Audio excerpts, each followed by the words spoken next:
Aku duwe pertanyaan kanggo kowe saiki. Oh, pertanyaan apa? Kenek apa kowe kok seneng rondo Kowe ya? ya seneng kan asine. Nek aku ket biyen yo ancene seneng rondo, Pak. Lah wong dhek dhewe seneng rondo ngono kok nakoni kancane bareng dhek piye iki? Saiki kowe sik ya, alasan musik kenapa apa kowe seneng rondo? Lah aku ditakoni kok malah takoni piye kowe iki? Wis ngene, nah, masalah rondo kuwi ya eh piye ya? Aku angel jelasno nih. Regano rondo kuwi kan mengandung vitamin ngono panewi ya. Dadine Sancen ruwet lur wong iki lur. Wis rasah takoni wis. ancen angel jelasno kuwi.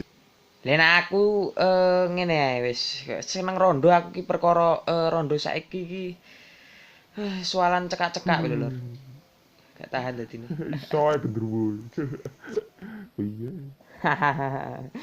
Ngene lur saiki. Kesimpulane kena apa kok rondo kuwi luwih payu timbang perawan ya saiki. Ngene lho.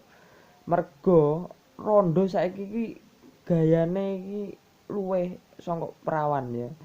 Mergakno saka sualane, wedake, numpak pedae barang ngono ki wis jan tenan ngalahno kabeh.